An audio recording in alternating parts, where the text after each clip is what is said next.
nggak bisa bilang nggak bisa apa sih, beruntal di keadaan aku saat itu, nggak bisa teriak atau apa. Ya udah aku cuma bisa, ya udah pasrah aja gitu, cuman tiduran, udah apa yang dia lakuin sama aku ya udah gitu aja bang. Akhirnya berhubungan saat itu. Iya, dan akhirnya aku eh, lakuin apa yang si dukun itu mau bang. Tapi yang saya sayangin itu tuh, pas aku dimandiin kembang selesainya, itu tuh dia minta berhubungan lagi bang. Minta lagi nih. Iya, minta dilayani lagi dengan alasan yaitu permintaan jin gitu loh bang. Tanpa berpikir gimana tuh aku sama, masa sih seperti ini lagi. Aku cuma bilang gitu, tapi aku nggak bisa komen dengan bahasa Nggak bisa melontarkan lah. nggak bisa melontarkan kata-kata itu ke dukun itu.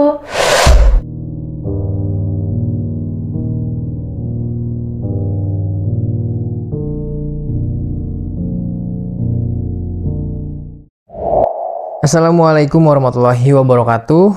Kembali lagi di Dimensi Mistik bareng gue Aris. Tapi sebelumnya di sini gue mau ngucapin terima kasih banyak buat kalian semua pastinya yang udah mampir atau mengklik video ini. Dan di samping gue ini udah ada seorang narasumber yang dimana narasumber ini pernah bekerja sebagai LC di klub malam yang masih ada di sekitaran Jakarta nih. Dan narasumber gue ini juga menjadi korban dari dukun nih. Dan seperti apa kisah lengkapnya, jadi langsung aja kita sapa atau kenalan sama narasumbernya.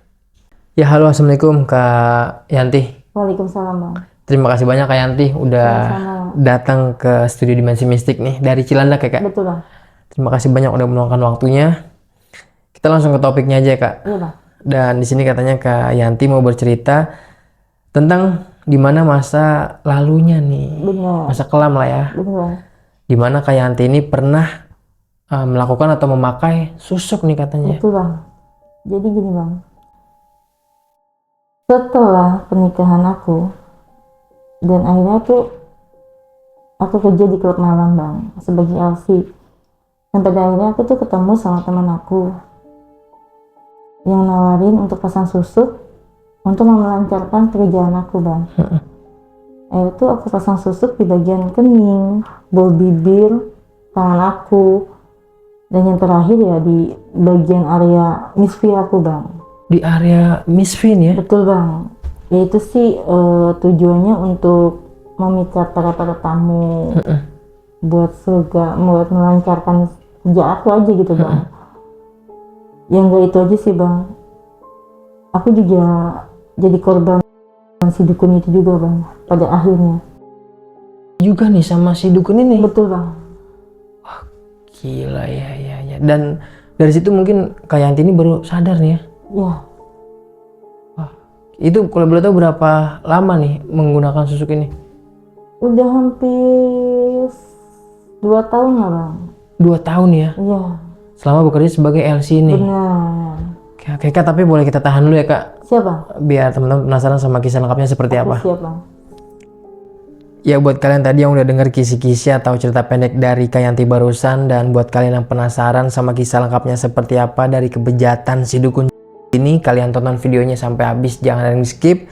Tapi di sini gue mau infoin dulu buat kalian, kalau kalian punya pengalaman horor kisahnya atau kisah-kisah yang pilu lainnya nih, boleh banget kalian langsung aja kirim-kirim cerita horor kalian dengan cara chat ke nomor WhatsApp di bawah ini. Atau kalian juga bisa langsung aja DM ke Instagram Dimensi Mistik, nanti semua linknya gue cantumin di kolom deskripsi. Dan gue rasa cukup, gak usah banyak berbahasa basi, jadi langsung aja kita simak kisahnya.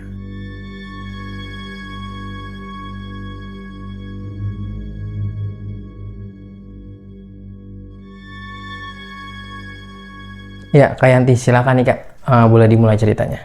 Jadi gini bang, sebelum aku jadi LC itu kan aku umumnya ya ibu rumah tangga biasa bang, sebelum adanya perselingkuhan di suami aku. 2 tahunnya rumah tangga aku sama suami aku tuh aman aja bang. Pas 2 tahun kesini, itu pun dalam keadaan aku hamil 5 bulan, suami aku tuh agak aneh. Aku sih biasa aja. Kebetulan malam hari itu aku ngerasa kayaknya perasaan aku nggak enak, udah ngerasa kayaknya ada yang menjanggal. Dan pada akhirnya paginya itu suami aku jogging nih bang. Nah kebetulan HP-nya itu dia lupa bawa bang, dia taruh di rak TV deket TV. Dia pergi jogging, ya aku sih nggak tahu dia ketinggalan handphone. Nah pada saat itu handphonenya itu bunyi bang, sampai 2 kali aku dengerin ini kayak handphone suami aku yang bunyi. Nah pas aku cari handphonenya adalah di situ di dekat TV. Nah aku lihat, aku terkejut sih siapa itu yang nelpon. Pas aku lihat itu perempuan namanya Lola. Ya aku penasaran kan, siapa ini Lola, entah teman kerja dia atau apa. Ya aku dengan penasarannya aku itu, aku angkat nih bang teleponnya dia tanpa ada suara, tanpa ada halo atau apa. Aku diam aja sebenarnya aku angkat. Yang bikin terkejutnya itu, perempuan itu langsung spontan dengan bilang, "Yang, kamu kemana aja? Kok diteleponin gak ada kabar, gak diangkat?" Itu aku cuma bisa diem, gak bisa nangis, menahan amarah aku, udah semua udah jadi satu bang. Aku tahan semua yang rasa di saat perempuan itu bilang seperti itu ke suami aku terkejut banget. Akhirnya dengan rasa amarah aku itu, aku tutup telepon itu, aku taruh lagi itu handphonenya sambil aku nunggu suami aku balik. Gak lama kemudian suami aku balik bang. Disitulah aku mulai bertanya-tanya ke dia, dan kami pun bertengkar hebat pada saat itu. Dia cuma bilang, ya udah maafin aku nggak bakal ngelakuin lagi. Dan dia janji seperti itu bang saat itu. Memang kondisi aku tuh dalam keadaan aku hamil 5 bulan bang. Anak pertama nih? Anak pertama bang. Ya. Aku cuma bisa nahan semua amarah aku, karena posisinya memang aku berpikir, oh iya aku tuh lagi kondisi hamil, anak aku belum melahirkan, dan aku juga belum lama menikah. Ya namanya orang rumah tangga tuh pasti ya ada aja lah cobaannya ya bang. Aku tahan semua itu, dan aku terima apa yang dia bilang, dia mau berubah. Aku terima semua itu dengan tenang. Apa yang dia lakuin ke aku tuh aku ikhlas, karena memang dia mau berubah. Dan tanpa dia tahu pun, orang tuanya pun gak ada yang tahu permasalahan kita. Aku tutupi semua. Dari keluarganya dia, keluarga aku, semua aku tutupin kejelekannya dia. Karena aku menjaga rumah tangga aku pada saat itu. Mengiringnya waktu tuh, dia tuh aku jalanin semua. Nah pas saatnya aku ngelahirin itu bang, baru 1 bulan aku ngelahirin, itu suami aku selingkuh lagi yang kedua bang. Ketahuan ya selingkuh Iya. kedua? Dan di saat ketahuan selingkuh yang kedua itu, aku mulai merasa udah gak ada maaf lagi. Dan itu menurut aku gak lama bang. Apa yang dia buat ke aku tuh, perselingkuhan itu tuh hitungan baru berapa bulan saat itu. Nah di saat itulah aku memutuskan untuk berpisah sama dia. Dan dari pihak keluarga dia pun bertanya sama aku, dan keluarga aku juga bertanya, dan aku bilang semua kenyataannya. Dan bukti-buktinya pun aku kasih tahu dengan keluarga dia. Akhirnya singkat waktunya aku 3 bulan aku ngelahirin bang. Di situ aku udah mulai menjanda, dan aku udah mulai cerai sama suami aku. Dan akhirnya aku bingung nih harus gimana nanti ke depannya buat diri aku sama anak-anak aku nanti ke depannya tuh gimana ya nanti. Aku merasa bingung, nanti anak aku harus aku umpanin pakai apa, sedangkan ayahnya pun nggak ada tanggung jawabnya pas kita pisah. Dan akhirnya pada saat 3 bulan itu aku mulai cari-cari kabar sama teman aku tentang lowongan, apapun yang sekiranya ada lowongan tuh aku jalanin. Akhirnya tuh teman aku ngasih kabar ke aku, Yan, ini ada lowongan, itu pun kalau lu mau. Aku tanya, di mana? Di rumah makan, tapi memang gajinya kecil. Ya mudah-mudahan sih cukup buat lu sama anak lu. Nah, tanpa pikir lagi panjang, aku mengiyakan itu semua, Bang. Ya udah, nggak apa-apa kok. Aku kerja di situ, yang penting aku dapat gaji, dapat uang buat anak aku, kehidupan anak aku setiap harinya, kebutuhannya dia, pampasnya, susunya. Karena itu semua memang harus aku yang jalanin dan harus aku yang nyari pada saat ini. Jadi pas aku kerja 2 bulan di rumah makan itu, Bang, ya dikata capek ya memang aku harus jalanin semua itu. Tanpa aku sadarin, aku jalanin selama 2 bulan lebih lah. Tiba-tiba di jam makan siang itu ada seorang mbak-mbak atau kakak-kakak yang seumuran aku, Bang. Ya sekiranya usia 29-an lah. Pas aku ngantri makanan buat dia negur aku dah, dia menyapa aku, Bang. Mbak, kayaknya letih banget, dia bilang gitu sama aku. Aku cuma bisa jawab, iya kak, abis gimana ya, kalau malam aku tuh ngurusin anak aku sendiri, pulang kerja, abis itu paginya aku harus kerja, sorenya pulang kerja aku urusin anak aku. Terus kayak gitu kak, aku bilang gitu. Ngobrol, aku diajakin duduk bareng kan sama dia. Aku kenalan sama si kakak itu atas nama Karisma namanya. Aku diajak duduk bareng sama dia, ngobrol banyak, panjang lebar. Pokoknya ngomong sampai dia akhirnya nawarin aku, Bang, mau nggak kamu kerja sama aku? Ya siapa sih yang namanya orang ditawarin kerja itu nggak mau? Ya aku bilang, mau kak. Aku bilang lagi sama dia, kira-kira kerjanya apa kak? Aku bilang gitu. Dia cuma bilang, kerjanya tapi LC. Ya. Nah, pas dia bilang LC itu tuh, karena aku memang kan tanda kutip aku tuh orang awam, Bang. Dulunya tuh ibarat kata aku tuh ibu rumah tangga biasa yang tiba-tiba akhirnya aku harus bekerja dan ditawarin kerja sebagai LC yang aku belum tahu apa-apa saat itu. Aku mengiyakan, oh iya kak, boleh. Tapi disitulah aku tanya sama Karisma, kira-kira LC itu apa ya kak? Aku tanya sama Karisma. Di situ aku dijelasin, Bang, sama Karisma itu kerjanya sebagai LC di klub malam gitulah, Bang.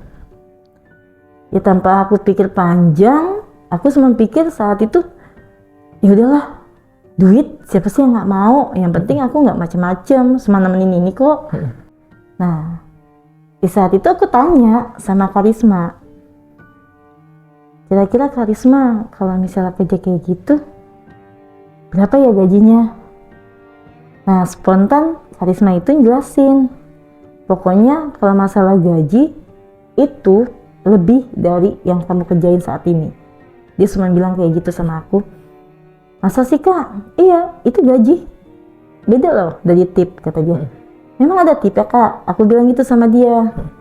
Iya, ada tipnya. Apalagi kalau misalnya kamu nemenin tamu-tamu bosnya yang tajir-tajir lah. Itu kamu bisa sehari, setiap malam tuh kamu bisa bawa duit 2 juta, 1,5 juta. Kalau yang biasa-biasa ya mungkin ya paling 300, 700. Dia bilang gitu, Bang. Nah, di saat itu aku tergiur lah, ya kan. Jarang loh setiap hari kita bawa duit sekian. Itu menurut aku tuh lebih dari gaji aku. Itu apa sih di luar per malam ya? Itu setiap malam. Nah, kalau gaji aku kan ibarat kata tuh gaji aku yang sekarang aku kerjain itu di rumah makan itu 2 juta, itu kita nggak dapat uang tip. Nah, sedangkan di kerjaan yang Karisma tawarin itu gajinya gede, uang tip pun beda. Siapa sih yang nggak tergiur aku? Nah di saat itu aku cuma berpikir, oh ya udahlah, aku ambil nih. Karena kan memang anakku tuh bayi, masih cukup banyak biaya yang menurut aku ke depannya tuh makin ke depan, makin dewasa, makin banyak biaya bang. Setidaknya tuh aku harus punya tabungan saat itu. Nah esoknya harinya aku disuruh datang lah sama Karisma itu. Yaudah besok kamu datang ya. Akhirnya aku mengundurkan diri di rumah makan itu bang. Hari itu juga langsung mengundurkan diri ya? Iya, hari itu juga aku mengundurkan diri. Esoknya aku datang ke tempat Karisma. Nah, aku datang siangnya. Aku ke situ tuh biar dikenalin dulu sama yang lain, teman-teman yang lain. Kerjaannya apa aja dijelasin sama Karisma biar paham. Nah, aku datang ke sana tuh. Aku pikir aku berpakaian rapi seperti umumnya orang ngelamar kerja gitu, kemeja kayak gitu bang ya, biasa aja lah. Aku pikir tuh aku nanti kerja pakai baju itu. Pas aku sampai di lokasi tempatnya Karisma itu, tak tahu aku udah disediain baju kayak apa sih, seragaman gitu bang. Oh iya. Di tempatnya Karisma. Ini baju yang harus kamu pakai nanti ya saat kamu kerja. Aku bingung. Oh ini bajunya ya kak. Iya, jadi seragaman di sini tuh sebagai ST bajunya seperti ini. Ya dikata pakai rok lah gitu bang, maksudnya. Tapi memang sih nggak terlalu minim ya, biasa aja standarnya. Ya akhirnya tuh aku kerja bang. Pas malam itu aku mulai kerja lah. Diajarin sama Karisma, ini yang harus kamu kerjain. Nanti kalau misalnya dapat telepon untuk nemenin tamu yang ini, kamu tinggal ke ruangan ini gitu. Kamu tinggal datang masuk aja dengan bawa minuman yang dia pesen buat tamunya. Ya pokoknya gimana caranya kalau tamu itu puas dengan apa yang kamu layanin. Itu beda dari hal yang lainnya, itu mah urusan kamu, kata Karisma gitu. Itu cuman Karisma hanya menjelaskan kamu hanya mendampingi atau menemani tamu aja. Kalau urusan itu udah pribadi kamu sendiri, dia bilang gitu. Ya aku jalanin lah bang. Itu ya memang sih aku tuh kerja dari malam sampai pulang pagi kan, jam 3, jam 4. Keluarga aku tuh nggak tahu bang. Awalnya aku kerja di situ tuh nggak tahu sama sekali.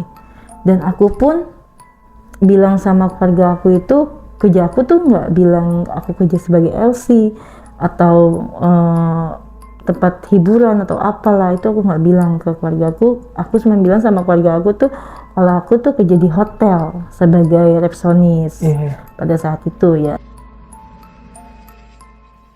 Akhirnya tuh di klub malam itu tuh aku dapat bang kerja udah masuk sampai 1,5 bulan lah bang. Terus tiba-tiba di jam terakhir aku ngelayanin tamu itu ada teman aku manggil, Yan sini deh. Ya Nur, namanya Nuri bang. Nah, terus kata si Nuri, lu mau nggak masang susu kayak gua?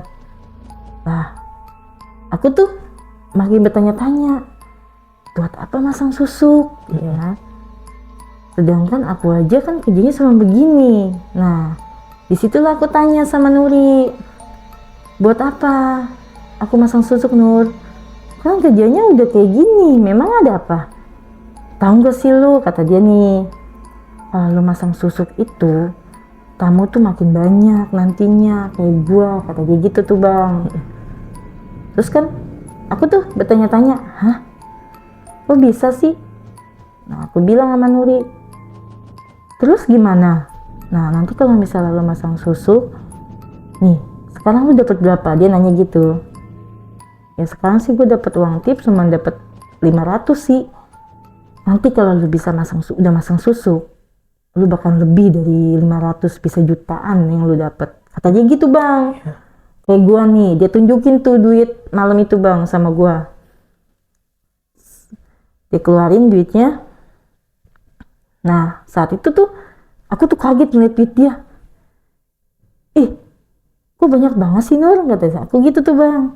Ya makanya lu tuh mau nggak masang susuk kayak gue, kata dia gitu tuh bang. Ya aku sih bilang ngeliat uang segitu banyaknya setiap malam, siapa sih yang nggak tergiur bang, itu dia yang megang tuh sampai jutaan loh bang, sampai 1 juta lebih gitu aku lihat. Ya udah, kapan, aku bilang gitu tuh sama dia. Ya udah, besok siang lu gue jemput kira-kira jam 8 lah. Nih lu balik kerja, lu istirahat lu lah, nanti jam 8 besok pagi lu gue jemput di rumah lu pakai mobil gua, kata dia gitu tuh bang. Ya aku sih setuju aja pada saat itu, karena aku tergiur dengan apa yang dia bilang itu. Nah akhirnya jam 8 pagi itu si Nuri datanglah ke rumah aku bang, dengan bawa kendaraan dia, mobil. Begini nih, aku dijemput sama dia jam 8 pagi, kita pergilah ke tempat dukunya Nuri itu di daerah Subang gitu bang. Akhirnya tuh kita ngobrol-ngobrol sambil jalan ke sana sambil ngobrol. Jadi tuh selama ini yang dia dapet mobil, rumah, duit jutaan, ya itu hasil dari dia masang susuk bang. Oh, hasilnya ada nih ya? Iya, hasilnya ada. Dia cerita sama aku ya kan. Dulu tuh gue tuh sama yang kayak lu awal-awalnya cuma dapat ya 300, 500, 700 uang tip bang. Beda dengan gaji. Akhirnya dia pun diajak sama temen dan dia nanya-nanya sama temennya, gimana ya caranya kalau gue tuh biar dapat duit banyak setiap hari dapat dari tamu, biar tamu itu tuh apa yang gue ucapkan tuh selalu ngerti, apa yang selalu gue ucapkan tuh selalu dikasih gitu. Akhirnya tuh Nuri itu ngomong seperti itu, ya aku tergiur dong bang. Siapa tahu aku tuh bisa kayak dia, punya mobil, punya rumah, anak aku tercukupi semuanya. Ya udah tuh, akhirnya tuh aku sampailah bang di rumah dukun si Nuri itu di daerah Subang. Itu aku sampai di sana sekiranya jam 12 lewat bang, di daerah Subang. Ya, nah di saat itu pas kita ketok pintu itu, keluarlah seorang laki-laki, ya separuh baya gitulah yang aku lihat bang. Ya mungkin si Nuri memang udah lama kali ya sama orang itu, jadi udah kenal. Oh iya, oh Nuri, ada apa Nur? Ya, ya Ki, ya, aku buat temen nih. Nah disitulah aku jelasin sama dukun itu tujuan aku ke situ tuh buat apa. Aku bilang apa, tapi selanjutnya semua aku serahkan sama Nuri yang jelasin. Akhirnya tuh aku suruh nunggu sama si Nuri. Yan, kamu tunggu di sini dulu ya. Aku masuk duluan, kata Nuri gitu. Biar nanti aku jelasin sama dukunnya. Sekalian aku juga mau ada yang aku mau pasang, mau tambah lagi katanya si Nuri. Ya udahlah, aku nurut aja nih. Aku nunggu di luar, dia masuk duluan. Selang 35 menit lah, akhirnya si Nuri itu keluar bang. Keluar dengan dukun itu sambil aku tuh bertanya-tanya, sambil di otak aku tuh berpikir, kok Nuri tadi masuk dalam keadaan netral gitu bang, kering, nggak apa sih, nggak basah kayak yang aku lihat kedua kali dia keluar gitu. Nah aku sih diam aja saat itu, semuanya udahlah nanti aja persoalan untuk bertanya itu. Aku cuma lihat dalam kondisi rambut basah, kayak habis mandi basah gitu lah bang. Padahal masuk ke dalamnya itu dalam keadaan kering gitu. Semuanya aku santai aja, nanti aja lah nanyanya soal itu, aku bilang gitu. Nggak enak kan, soalnya kan masih ada dukunnya, masa aku lagi negur gini-gini, nggak mungkin. Nah pas Nuri keluar, gantian dong aku masuk. Nah aku masuk sama dukun itu tuh, sama Kiki itu. Aku ditanya sama Aki itu, tujuan kamu tuh kesini mau apa? Si Aki tuh nanya. Ya aku jawab dong, ya aku masih simpel aja Ki, aku tuh mau kayak Nuri, pekerjaannya lancar, kalau dapat tamu juga yang tajir-tajir, apa yang aku ucapkan semuanya pada nurut. Aku bilang sama Kaki itu, oh iya bisa, gampang itu mah, kata dia gitu. Ya udah tuh, kata Aki itu, mau dipasang di mana? Akhirnya tuh aku minta dipasang di jidat aku bang, di atas hidung aku dipasang satu, di bawah bibir aku dipasang, di ujung tangan aku dipasang, yang satunya lagi, ya maaf ya bang, ya ini sih ya buat kelancaran aku ya, itu di bagian misfi aku bang. Ya emang sih menurut aku ya tanda kutip ya cuman sih kata Nuri tuh ya umumnya ya seperti itu sih bang, karena ya memang setiap aku ngelayanin tamu kayak Nuri itu pun kadang-kadang suka ada tamu yang mintanya yang berlebih, itu pun tergantung dari kitanya sendiri sih sebagai LC mau apa enggak gitu bang. Ya gimana ya, pas aku ngikut sama Nuri itu ya udah tuh aku nggak punya pikiran yang takut nanti ke depannya tuh bagaimana, udah kayak apa sih, kayak ada magnet aja gitu bang. Udah nggak punya pikiran, ya udah intinya tuh gue tuh dapet duit sekian sekian sekian, gue tuh kayak si Nuri lah, keadaannya senang. Udah tuh aku dipasangin tuh bang, aku dipasangin susuk tuh awalnya di bagian kening aku, bawah bibir, sama tangan aku bang, dan yang terakhir ya di bagian misfi aku bang. Sebelum yang pasang terakhir tusuk itu aku dikasih baju lah kayak kain gitu bang, kain batik untuk salin. Kata dukun, kamu salin baju dulu ya, kamu pakai kain ini. Ya aku cuma berpikir, oh ya mungkin kalau bagian di era yang terakhir itu mesfi itu agak sulit kalau kita harus berpakaian seperti ini. Ya aku nurut aja deh, aku pakailah nih kain yang dikasih dengan dukun itu tuh, batik itu kayak aku pakai kemben aja lah bang, pasanglah sama dia. Setelah udah dipasang semua susuk-susuk aku, ngobrol lah nih aku nih sama dukun itu.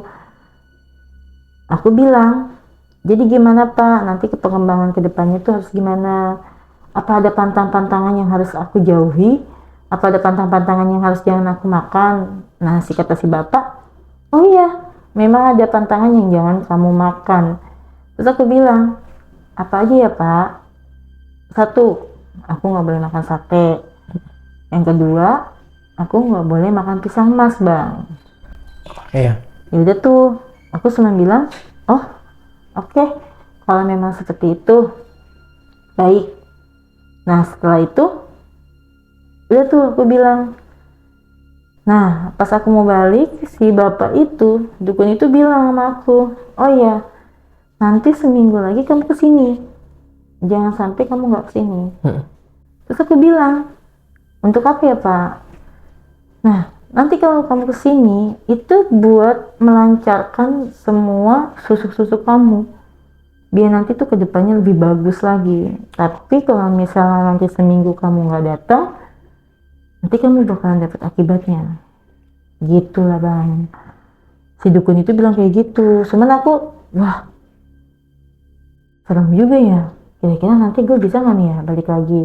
Aku cuma bilang, ya mudah-mudahan sih bisa. Dengan si dukun bilang kayak gitu tuh, aku ya harus dateng. Akhirnya aku pulang dari situ, nyampe lah aku malam di rumah jam 7 lah.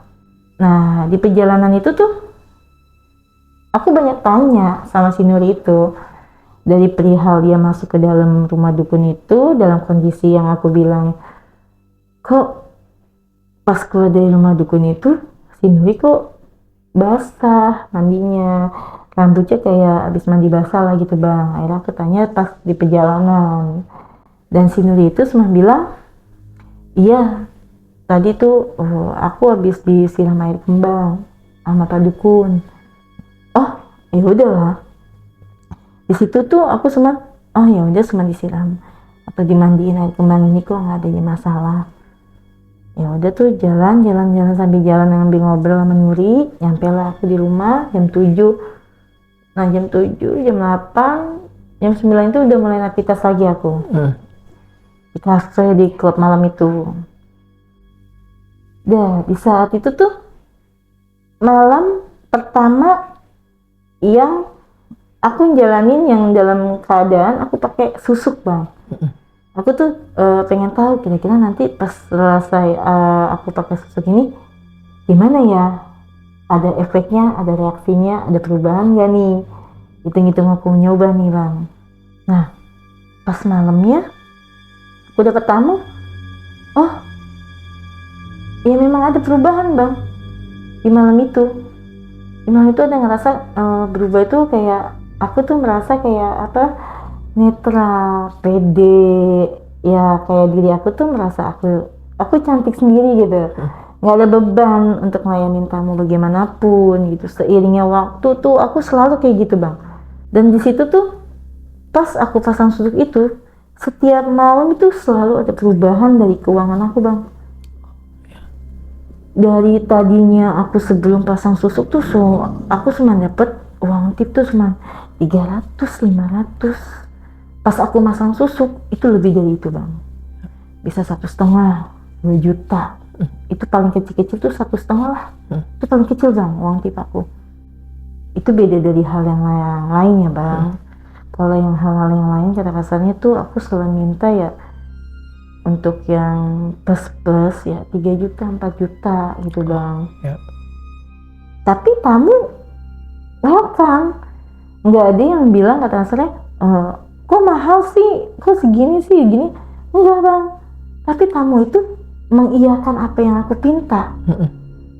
Yang ada tuh tamu itu selalu bilang, jangankan uang 3 juta, kamu mau minta apapun aku beliin. Tuh tamu bang, sampai aku bilang yakin nih pas aku pasang susuk ini tuh perubahan dengan aura dari kata-kata aku, dan tamu-tamu tuh makin kayak ngeliat aku tuh tergila-gila, tertarik lah gitu bang. Di perubahan itu tuh aku merasa bener juga nih. Akhirnya pas menjelang seminggu aku jalanin kerja dengan keadaan aku pakai susuk itu bang, aku kan harus balik lagi bang, balik lagi ke rumah dukun itu.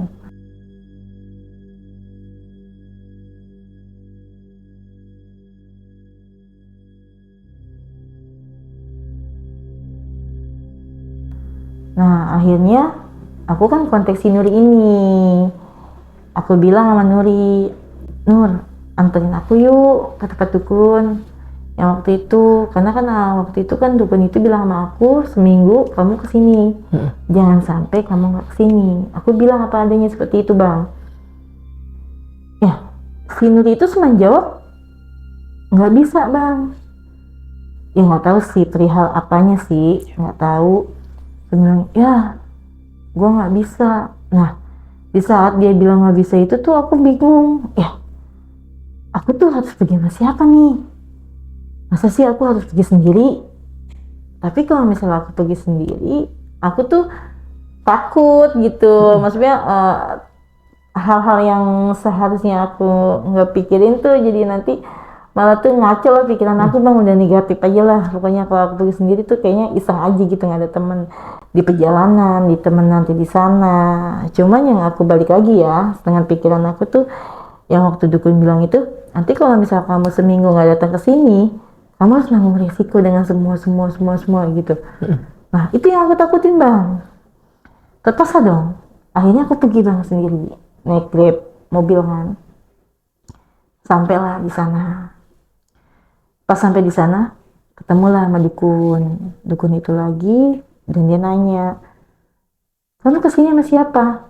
Ya aku bilang apa adanya dong. Aku sini sendiri pak, kebetulan teman aku si Nuri itu nggak bisa nganterin aku. Oh gitu, kata dukun gitu cuma bilang, oh gitu dia nggak bisa kesini. Iya dia nggak bisa nemenin aku pak. Akhirnya aku terpaksa lah aku kesini. Aku bilang gitu sama dukunnya. Akhirnya bang, masuk nih aku ke rumah dukun itu bang. Ya seperti yang pertama kali aku datang ke rumah si dukun itu, aku suruh ganti baju bang. Disuruh ganti baju, pakai kain yang dia kasih ya, kain batik itu bang. Ya aku pikir kan, kayak kemarin nih, yang hari pertama aku dipasangin susuk rencana dia seperti itu mungkin. Aku berpikirnya gitu bang. Pas aku udah ganti baju dengan keadaan semen kemben kain dari dia itu batik, nah si dukun itu bilang sama aku, bang, maaf ya mbak, eh, ini satu syarat biar kamu tuh semuanya dilancarkan, susuk-susuk kamu, apa yang kamu inginkan semua tercapai. Ya aku bingung, apa ya, aku bilang tuh sama si bapak dukun itu, ini disuruh sama apa sih, jin ya, kamu harus ikutin apa kata aku katanya. Nah aku bingung, apa ya pak, ya kamu tuh harus apa sih, harus ikuti apa perintah aku, kamu harus memuaskan aku, bilahi aku semua katanya. Aku kaget bang. Hah? Ya ini bukannya permintaannya saya, kata dia gitu. Ini permintaannya si jin itu, karena si jin itu tuh maunya kamu tuh ngelayanin aku dengan berhubungan, itu tuh bang. Ya aku gimana ya bang, di saat itu tuh aku cuma bilang, nggak bisa bilang enggak dan nggak bisa bilang iya. Yang ada di pikiran aku tuh saat itu tuh aku ngikutin dia aja bang. Kayak apa sih, kalau disebutannya tuh kayak orang, kayak disilep lah aku bang, nurutin apa kata dia. Nggak bisa bilang enggak, Nggak bisa nolak lah ya. nggak bisa nolak, nggak bisa bilang enggak, nggak bisa apa sih, beruntal di keadaan aku saat itu, nggak bisa teriak atau apa. Ya udah aku cuma bisa, ya udah pasrah aja gitu, cuman tiduran, udah apa yang dia lakuin sama aku ya udah gitu aja bang. Akhirnya berhubungan saat itu. Iya, dan akhirnya aku lakuin apa yang si dukun itu mau bang, dengan alasan katanya si jin itu mintanya seperti ini, kalau kamu nggak nurutin apa yang jin minta ya kamu bakalan berbalik lagi seperti dulu gitu bang. Itu yang gue takutin bang. Ya aku sih pada intinya pada saat itu yang di pikiran aku, ya udahlah, aku udah pasrah aja dan aku nggak bisa bilang enggak. Dan intinya tuh aku udah tergiur dengan apa sih, iming-iming uang yang udah aku rasain saat itu. Dengannya seminggu yang sebelum aku ke rumahnya si dukun, aku udah ngerasain semua hasil-hasil pas aku pasang susuk itu bang. Nah akhirnya setelah aku seminggu dari situ, nah si dukun itu bilang lagi bang sama aku, nanti kita tukar nomor telepon. Terus aku bilang, buat apa ya pak? Nanti kalau misal kamu saya suruh kesini, kamu harus kesini. Terus aku bikin, masa sih harus kayak gini lagi? Gitu tuh. Jadi pas aku tukar telepon itu tuh, ya aku kerja biasa lah bang, biasa kerja pada umumnya. Ya di klub malam itu tuh aku ya jalanin aja kayak biasa. Nah tiba-tiba 3 hari aku kerja itu, nah si dukun itu nelpon aku bang. Nah aku angkat, pas aku angkat tuh tahu si bapak itu, bapak dukun itu, iya halo mbak, hari kamu sudah datang ya. Nah aku cuma bilang, untuk apa lagi pak? Oh kamu disuruh mandi kembang sama jinnya. Nanti yang mandiin, aku yang mandiin, kata si dukun itu. Oh gitu ya pak, nggak bisa mandi sendiri ya? Nggak bisa, kamu harus kesini dan aku yang mandiin. Dengan bilang seperti itu ya aku nggak ada protes untuk gimana-gimana bang. Ya udahlah, mungkin sama kayak teman waktu itu, kayak teman aku si Nur itu, kan sama dia juga kayak dimandiin kembang itu.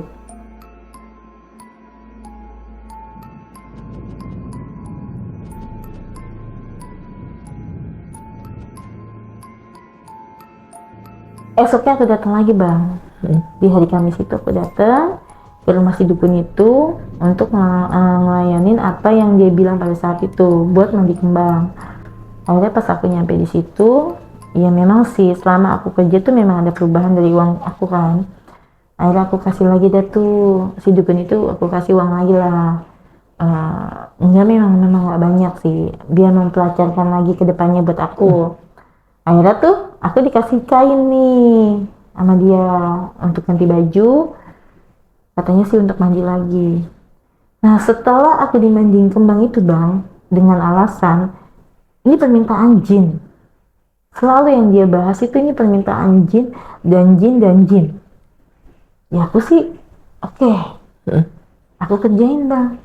Tapi yang saya sayangin itu tuh, pas aku dimandiin kembang selesainya, itu tuh dia minta berhubungan lagi bang. Minta lagi nih. Iya, minta dilayani lagi dengan alasan yaitu permintaan jin gitu loh bang. Tanpa berpikir gimana tuh aku sama,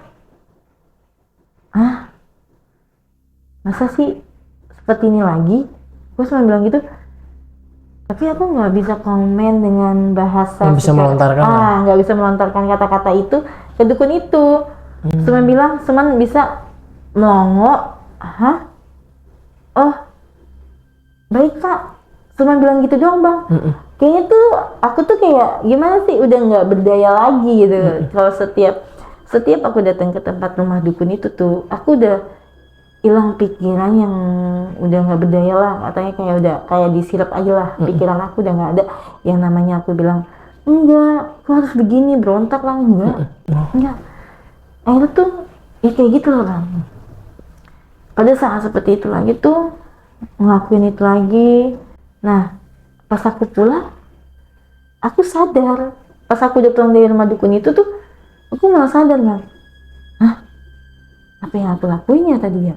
Kok seperti ini lagi? Oh, sadarnya ketika Udah di rumah. pas aku udah sampai di rumah tuh, aku malah sadar bang. Kok aku ngelakuin ini lagi sama Pak Dukun ini? Kenapa kok di setiap aku datang ke rumahnya dia itu tuh nggak ada kata kasarnya, aku berontak gitu. Tapi setelah aku pulang dari rumahnya itu, ingat semua apa yang aku lakuin, amarahnya aku tuh keluar gitu. Kenapa kok aku harus ngelakuin itu sama si dukun? Akhirnya makin kesini tuh, berjalannya waktu, makin kesini tahun setengah, aku mulai cerita lah bang sama keluarga aku. Pas aku cerita sama keluarga aku, mulailah ada dari pihak keluarga aku tuh buat niatan rukiah aku bang. Karena tuh keluarga aku tuh merasa kayaknya ada yang aneh di diri aku itu bang. Makanya keluarga aku tuh punya tujuan tuh, yaudah yuk rukiah.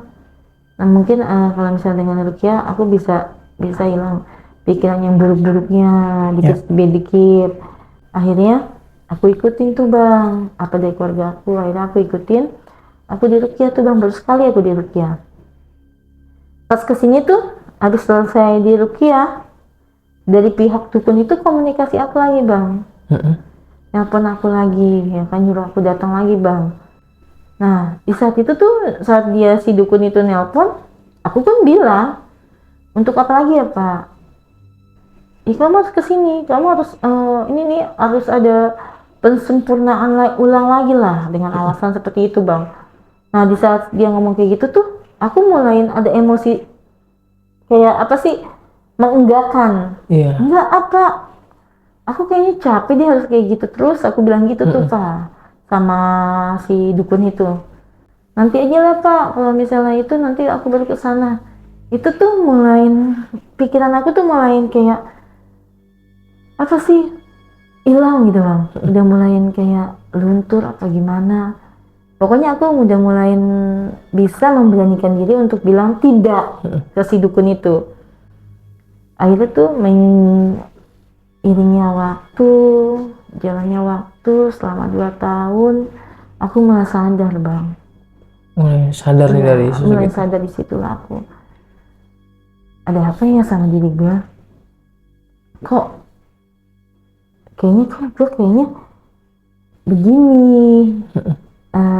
Gue yang dulu sama gue yang sekarang kok beda.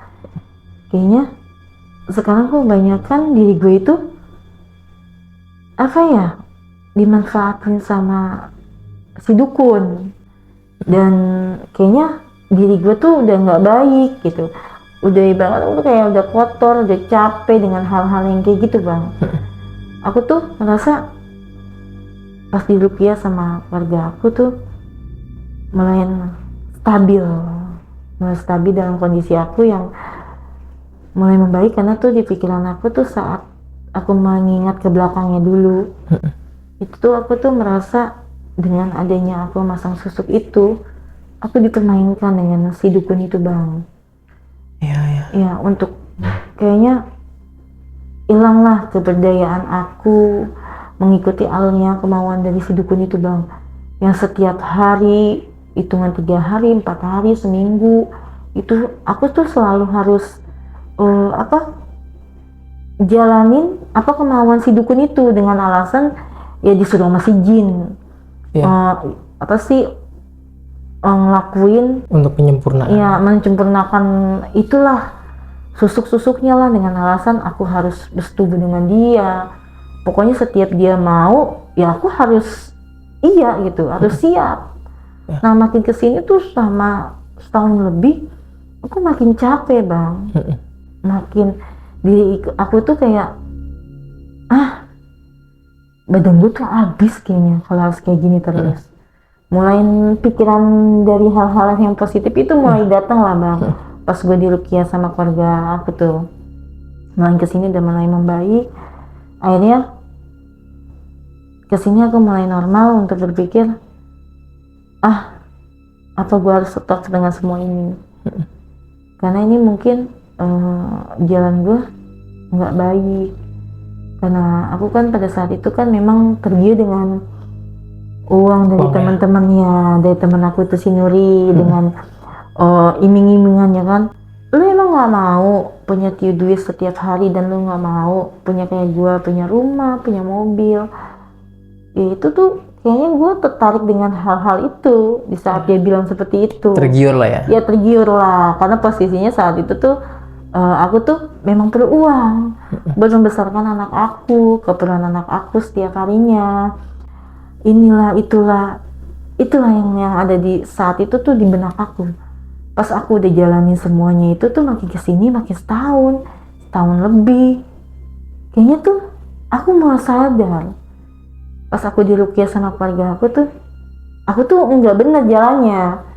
Akhirnya ngerasa diri aku tuh udah capek lah, badan gue kayaknya udah habis nih kayaknya.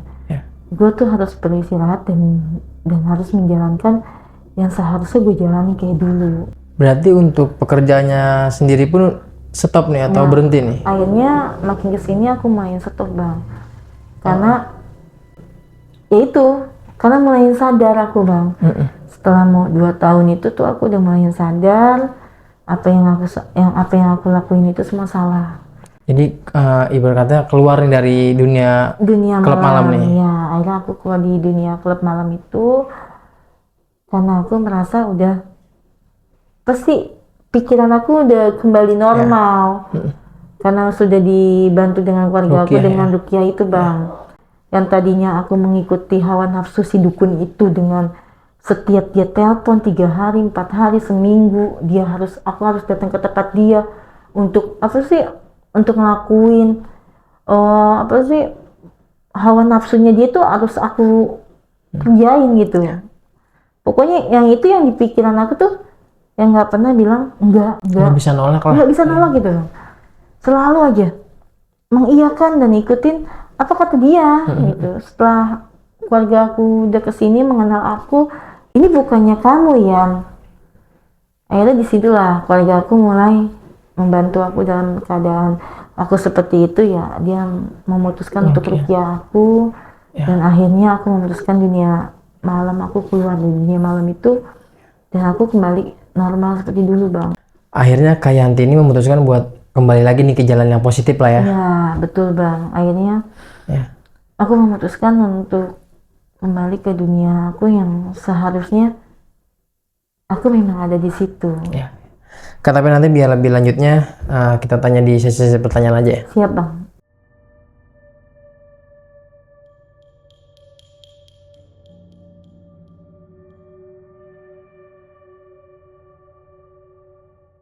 Ya, Kak Yanti, tadi kan Kak Yanti udah menceritakan ya, Iya bang. awal mulanya dari bisa memakai susuk ini tuh kenal sama seseorang nih ya, Iya, di pas kerja rumah makan tadi ya. betul. Tapi ini si Nuri sendiri Kak, perkembangannya gimana nih? Atau sempat berkabar lagi nggak sih sama si Nuri ini yang awal kali mengajak Ah, masang susuk ini? ya aku sama dia tuh lost kontak bang. Lost kontak nih. Iya, lost kontak pas lagi dia tuh pas aku mau minta anterin sama dia, dia nggak bisa kan. Nggak bisa dengan alasan katanya ada urusan atau apalah. Nah disitulah tuh dia mulai ngilang. Dan Pindah kerja atau gimana? nggak ngerti juga, pokoknya setiap aku masuk shift, dia nggak pernah ketemu sama aku. Oh, iya iya. Disitulah tuh aku mulai nggak ada kabar dia di mana, dia apa, dan aku tuh mulai berpikir ya udahlah mungkin memang ini bukan jalan aku sebenarnya. Oh, jadi memang hilang kontak nih Iya, sama si Nuri sebenarnya ini. itu lah. Dan teman satu kerja di LC ini Ah, nggak ada yang tahu juga nggak tentang tahu, kabar si Nuri ini. nggak tahu. Pokoknya pas aku minta anterin nama si Nuri itu, ya udah itu yang terakhir. Iya, iya. Makanya aku tuh nggak tahu kabarnya dia melanjutkannya bagaimana, entah dia masih kerja di bagian LC atau enggak. Pokoknya setiap aku masuk tuh aku lihat kanan kiri tuh nggak pernah namanya ngeliat dia. Nggak ada sama sekali Nuri ya. Enggak sama sekali. Kalau untuk si dukun eh, ini cerita nggak? Nanya atau gimana? Nuri ini kemana? Enggak, dia nggak pernah nanyain si Nuri kemana. Dia cuman ya urusannya dia sama aku ya udah gitu aja bang. Udah nggak ngebahas Nuri sama sekali nih pada intinya ya? Enggak pernah bahas. Aneh Teman ya? kamu mana? Enggak pernah bang. Makanya ya udah di saat aku terakhir aku pergi ke rumahnya dia itu sendiri karena Nuri nggak bisa, ya udah di situ lah mulain banyak kejanggalan yang mungkin menurut aku udahlah nggak usah dipikirin lagi.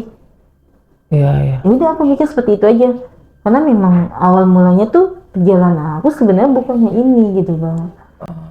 Iya. Itu Tapi untuk maaf ya, tadi kan Kak Yanti ini diminta buat melayani si dukun ini ya. iya. Tapi Kak Yanti ini cerita nih ke Nuri. Enggak Cerita. nggak pernah cerita aku karena pas aku ngelayanin itu tuh besoknya aku masuk kerja tuh dia nggak ada bang. Udah nggak ada. Nggak ada, udah hilang kayak ditelan bumi aja gitu. Aneh banget nih si Iya. Nuri ini ya. Makanya entah dia pindah, aku tanya sama teman-teman LC lain itu juga pun nggak tahu, nggak tahu kabarnya dia pergi kemana atau Ya. apa. Ya aku sih ya pikirnya aku ya udahlah aku nggak mau ambil pusing. Yang pada intinya saat ini tuh aku fokus besarin anak aku dengan hasil yang baik-baik aja, yang dulunya aku kerja seperti ini dengan uang aku seperti ini, ya mungkin itu awal dan terakhir untuk kedepannya buat diri aku bang dan anak aku. Iya, iya. Memang di awal ini Kak Yanti ini nggak pernah terbesit ya di pikiran kalau melakukan, maaf ya, kayak pemasangan susuk di area Miss V ini ada keanehan atau pemikiran-pemikiran negatif, nggak ada sama Nggak sekali. ada. Jadi kayaknya tuh aku diajakin sama si Nuri itu kayak gimana sih bang, kayak ada magnet gitu, kayak tergiur dengan apalagi yang namanya dia nunjukin nih, lu nggak lihat uang gua nih sehari harus begini ini siapa sih bang yang nggak tergiur dengan wah iya udah gitu kan saat itu kan gue lagi jatuh banget kan, Ya. jatuh banget dan perlu uang buat anak aku kan untuk kedepannya, buat susunya, pampasnya yang menurut aku tuh aku perlu biaya yang besar gitu dalam kondisi aku yang sendiri gitu bang. Jadi intinya udah pasrah aja nih ya pada saat itu ya. Betul. Dan ada keinginan untuk masang susuk itu memang karena niatnya untuk itu ya. Tanpa aku berpikir pada saat aku selesai masang susuk tuh kedepannya itu nanti gimana ya, kira-kira menurut aku harus gimana dan kira-kira nanti ada tamu atau mungkin ada yang minta ngajakin ML atau Iya. apa, itu tuh udah kayak santai aja bang. Jadi kayak gue tuh pasrah dengan apa yang gue lakuin, apa yang gue punya, dan gue mengikhlaskan tanpa bilang enggak, Tanpa menolak sama tanpa sekali. menolak sama sekali. Ya. Jadi udah pede aja gitu. Dia. Yang penting intinya tuh gue dapet duit. Iya, iya. Gitu. Dan itu sama halnya ketika diminta untuk bersetubuh dengan si dukun ini, sama sekali nggak ada enggak pikiran buat nolak ya, Enggak. atau berontak gitu. enggak ada. Itu udah gue kalau misalnya datang ke rumahnya si dukun itu tuh bang, aku tuh kayak mengenal dia itu lama, apa yang dia bilang tuh aku tuh selalu mengiyakan. Oh iya pak, baik. Kayaknya tuh aku tuh bilang iya tanpa berontak. Mau aja lah ya. Iya udah mau aja gitu, memang udah nggak berdaya aja gitu aku. Tapi akhirnya alhamdulillah ya, maksudnya kayak Iya Kak Yanti ini bisa kembali lagi nih ya, iya bener bang. setelah dibantu ruqyah sama keluarganya Kak Betul, Yanti Bang. ya. Dan pada saat itu mungkin memang kehidupannya mungkin berubah seketika ya.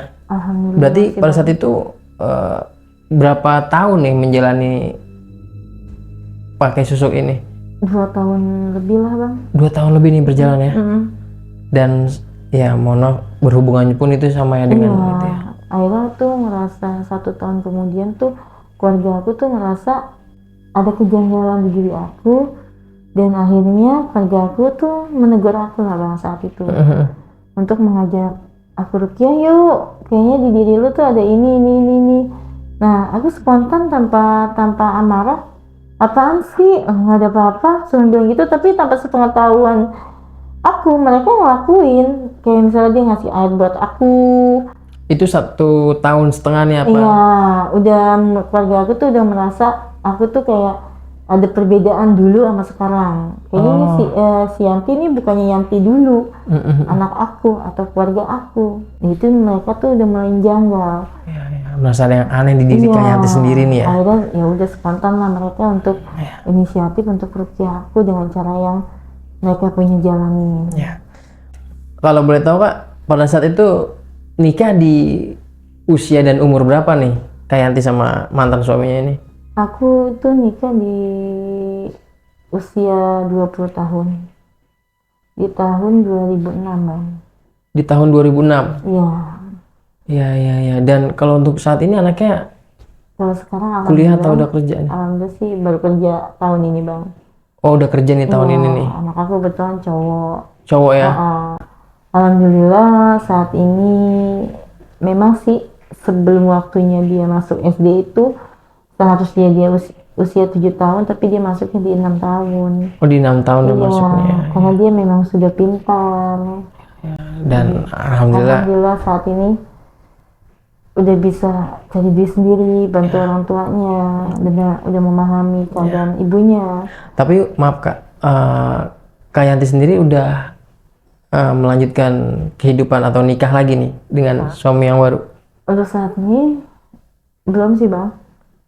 Oh belum nikah nih ya? Belum. Masih fokus ke anak aku yang besarin dia, karena ya itu traumanya aku tuh di tahun yang sebelumnya saat anak aku masih bayi itu yang bikin aku tuh kayaknya mati untuk nikah lagi gitu, nggak ada keinginan rasa untuk menikah lagi.